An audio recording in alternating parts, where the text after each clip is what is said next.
Miranda McKie, welcome to the conversation today. Thank you so much for having me, John. It is a pleasure to be with you. You're joining us from Toronto. I'm south of Salt Lake City in Utah. And today we're going to be talking about utilizing data-driven techniques to identify and mitigate systemic institutional barriers that impact underrepresented groups. This is a really, really important topic. I think in this day and age, we talk a lot about diversity, equity, and inclusion work, and there's a variety of ways to approach that work. Some of it's mindset, some of it's things like unconscious bias. There are trainings, there are various things that we can do within our groups to improve our communication, etc. But often what isn't talked about enough in this space, I think, is the systemic issues related to diversity, equity, and inclusion, and how policies, practices, procedures can negatively impact underrepresented groups. And taking a data-driven, data-informed approach on how to tackle that is very, very important. So this is what we're going to be unpacking together today. As we get started, I wanted to share Miranda's bio with everybody.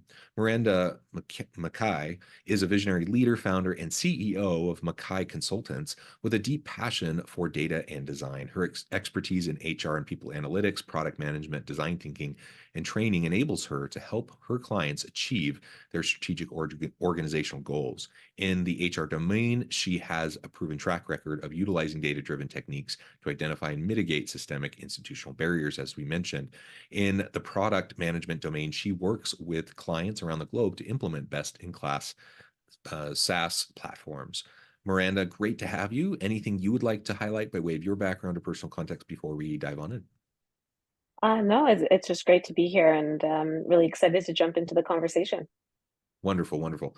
All right. Well, why don't we start by just talking a little bit more around what you see, like why a focus on the systemic issues and these institutional barriers in the work that you're doing? Yeah, great question.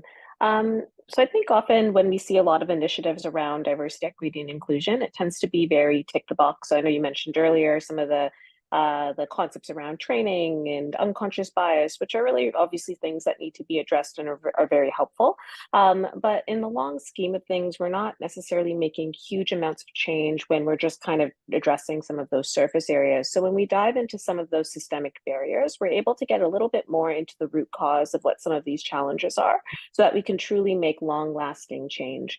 So an example would be, as you mentioned earlier, some of the procedures, the policies, the practices that are embedded into an organization over a period of time.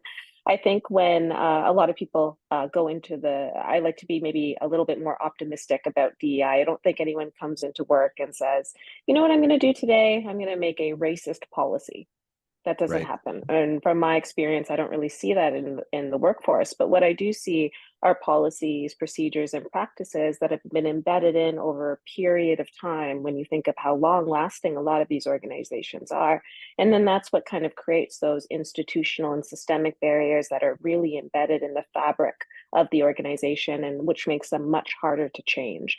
So when we start to actually address those challenges, especially as ideologies have changed over the years, then Mhm. we're able to really address, what are some of those challenges and make more positive impact that can actually support the organization as well strategically, as opposed to more of the, easy to address, tick the box ones that are, kind of easy to tackle. Yeah, yeah. And I don't want to be dismissive of any kind of work in this space. It's all important. We need more people having these conversations, doing things to Exactly. try to change hearts and minds and help people be more aware of their own biases and how they interact with people, etc. But there are a lot of efforts in organizations that really are kind of tick the box. Like, is Yeah. there really commitment behind it, or is it really just to be able to say this is something that we do? And I think we've all seen that a lot of it is either kind of PR stuff Hmm. or employer branding stuff without any real commitment behind it. And so if I'm an employee and some big social event happens, my organization's releases a statement talking about their commitment to diversity, equity, and inclusion. And even internally, there's that language. But then I see day in and day out actually things that aren't consistent with that. Then what am I going to believe as an employee? How safe am I going to feel? Now, I say that I'm a straight cisgender white dude, so I have lots of privilege. I'm fine. But if I was part of an underrepresented group, I probably wouldn't feel so great. And even me, as someone who's trying to be an ally, when I see those kind of incongruencies, it really bothers me. And to your point, I don't think most people wake up in the morning thinking, how am I going to be prejudiced or discriminatory today? I mean, there are those bad actors. They do exist, but by and large, most people want to do right by others and they want to treat people with dignity and respect. But people can't always see those systemic issues because it's how it's always been. And sometimes even if we start to try to tackle those systemic issues, some people, like, say a straight cisgender white dude who has all these layers of privilege, might even start to feel like they are being attacked because some of their privilege is maybe under fire a little bit. And that leads to a lot of the discord and the challenges in this space. But 100%. being open to just acknowledging that there are so many embedded things that may, by and large, seem innocuous to a lot of people, might be disproportionately hurting in some way other groups that maybe we may not be aware of. That's why it's so important to have continual dialogue around these issues. But even more than just the dialogue, now we start to get into this data-driven approach to how we really understand what's happening. So let's talk more about that. What are some of the types of data-driven techniques that you utilize when trying to identify these systemic institutional barriers so that you can start to put in place, revisions and policy changes and make adjustments that will benefit everybody? Yeah, great question. And and just on what you were saying, completely agree with, a lot of it being around that tick the box. A lot of employers are starting to use DEI, especially as a way of marketing. Um, it's kind of this really easy way of marketing, I think, for them, instead of having to go out and pay for like an influencer or someone to come in. So I think there's also that challenge too. But in terms of a data perspective, there's a lot of things to look at. Obviously, there's employee data. There's community data, there's your supplier data, and I'll just kind of talk to kind of all of those areas. So when we're talking about employees, and often in the space of diversity, equity, and inclusion, I don't know what's happened with this profession. I think after the murder of George Floyd, there's been a lot of diversity, equity, and inclusion as a profession has been around forever.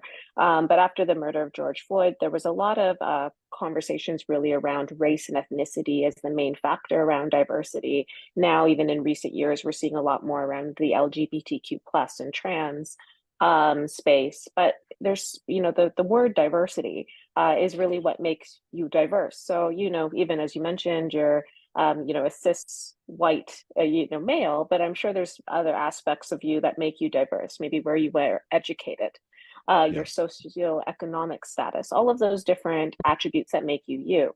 So when we're talking about collecting that diversity data, a lot of organizations now are just looking at, maybe race and ethnicity, but it goes beyond that.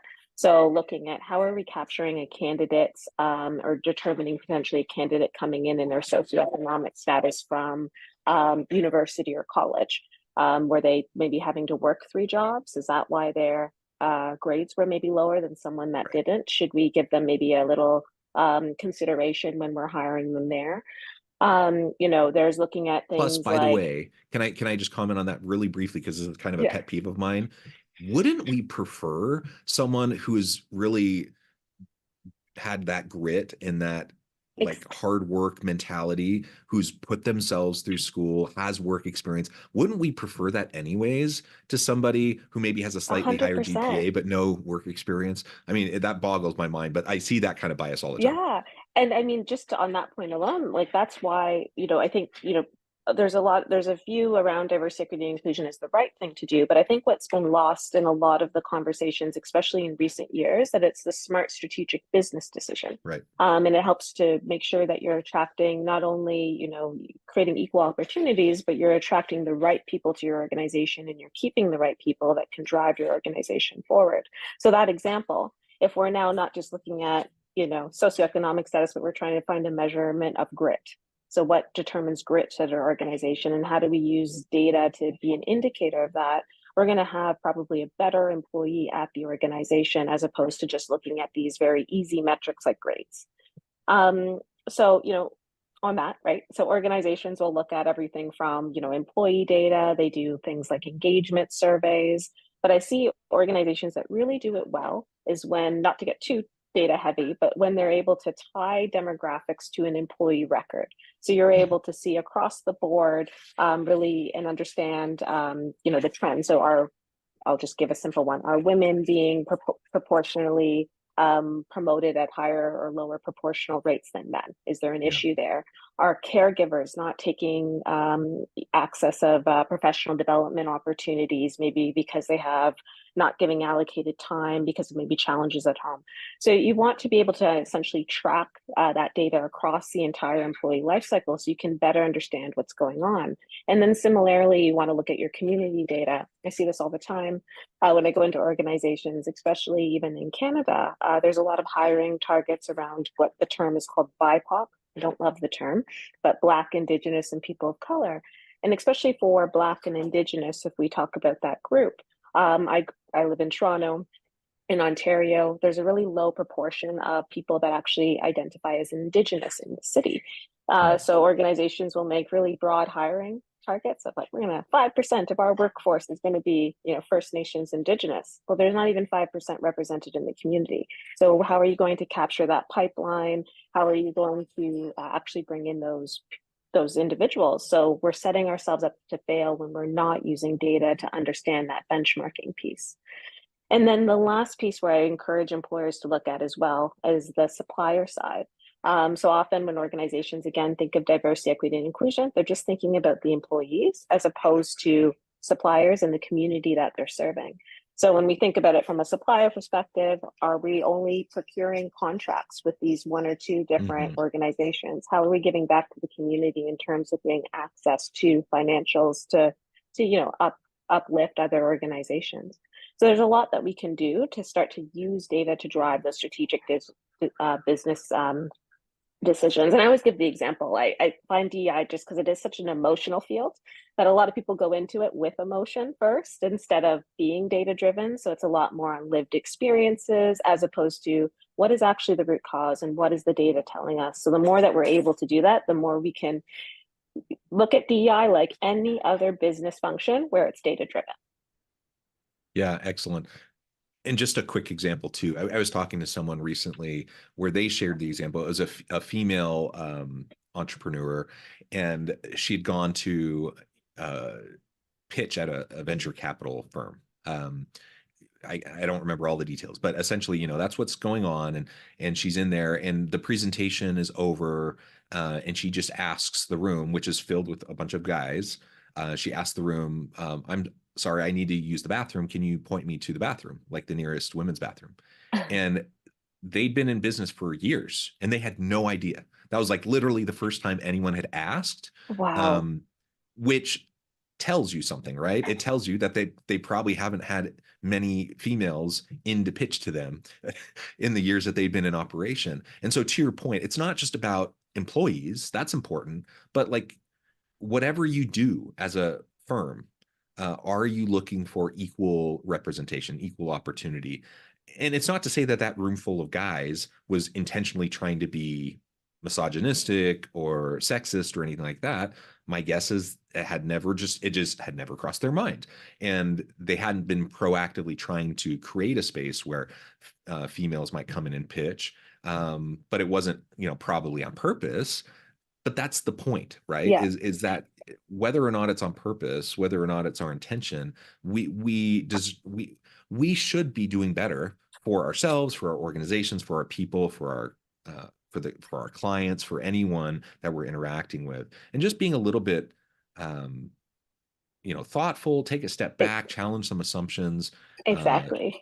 That can go a really long way. And on that as well, right? When you do that, you're getting, again, tying that back to the objectives. So especially in my line of work, I'm often tasked with convincing the people to invest in this that don't really care as much and think it's the right thing to do. So even that example, of, okay, maybe why are we not attracting more women to come pitch? And what are we potentially missing out on and potential products that we could be investing in our Right. portfolios? And we're now seeing that a lot more too. Even, I don't know if you've ever used Bluetooth.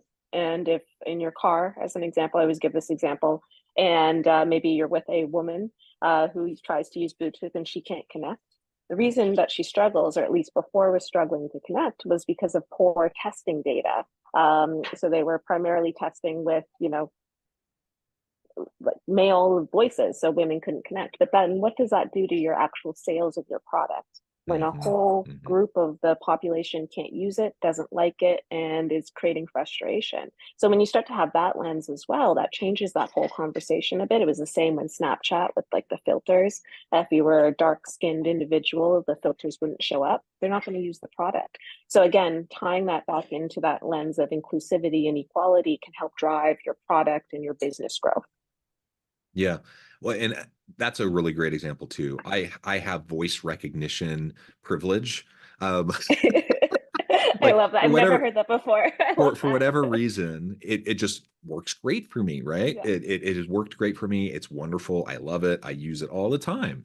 But I know it doesn't work the same for a whole lot of other people. And part of it's just it was built for me, right? It was built for me. And unless I stop and realize that for a second, then I could make assumptions about other people who, in whatever way. Or another one, I joke with my wife. I have 4 daughters as well. So I joke with Oh, my wow. wife and my daughters all the time about pocket privilege. So like in my attire, I have Oh, men oh, have big yes. pockets. I have What is lots of with that? pockets. Yeah. And female fashion doesn't often have a lot of pockets or not big pockets.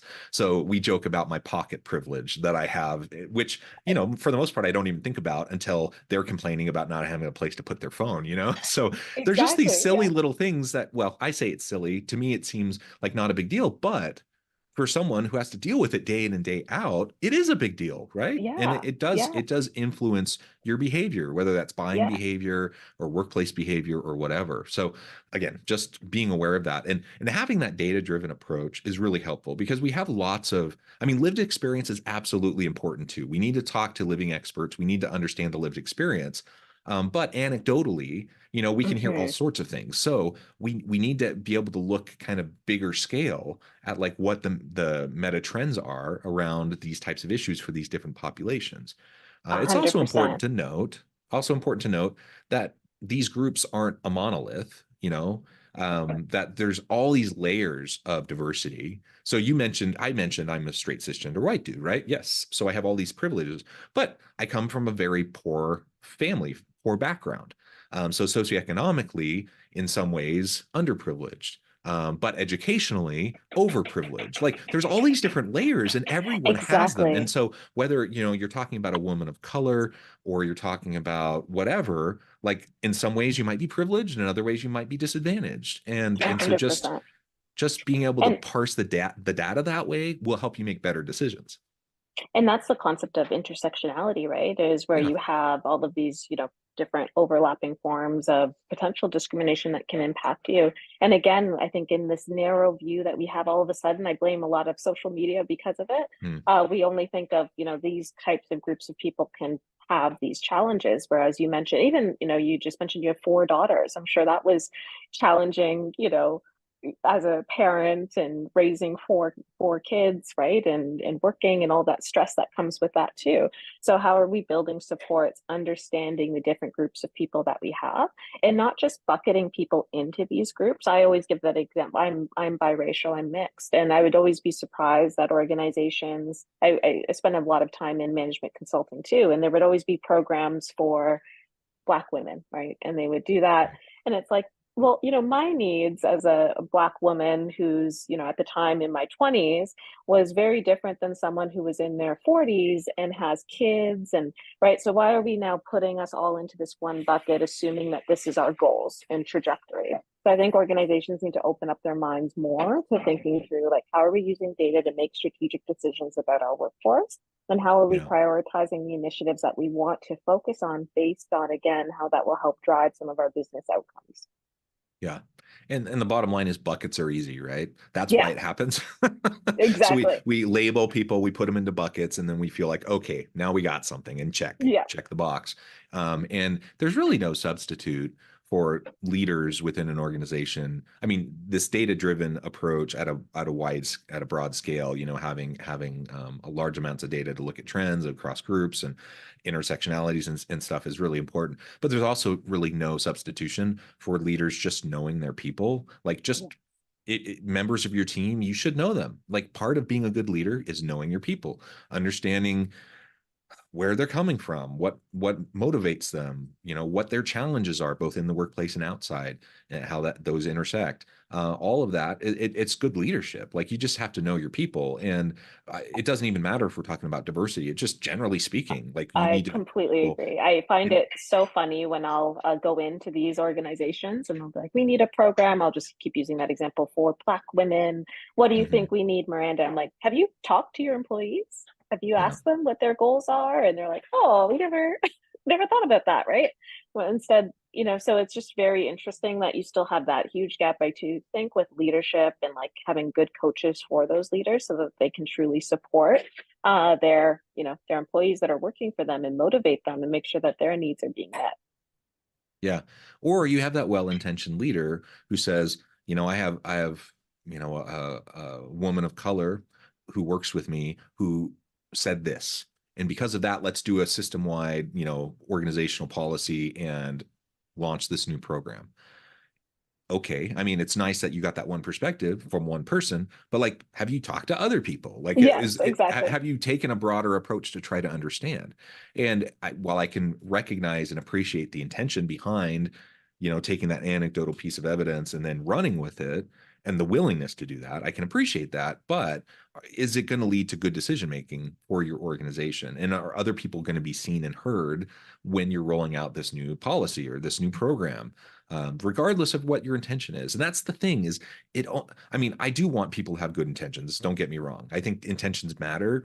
But what really matters is what you actually do. Like someone could have crummy intentions, but still put in place a really organizationally, a psychologically safe organization, a really well-run organization, diverse organization, lots of great approaches to their programming, and maybe what's going on in their head isn't like great and Yeah, something I wouldn't love, but honestly, the impacts are going to be so positive that that's okay. yeah, In an ideal world, we're going to have both. We're going to have like great intentions and great implementation, but ultimately it's the implementation that really matters the most. a And hundred so percent. make sure you have those conversations so you can get past your intention and get to what's actually going to work.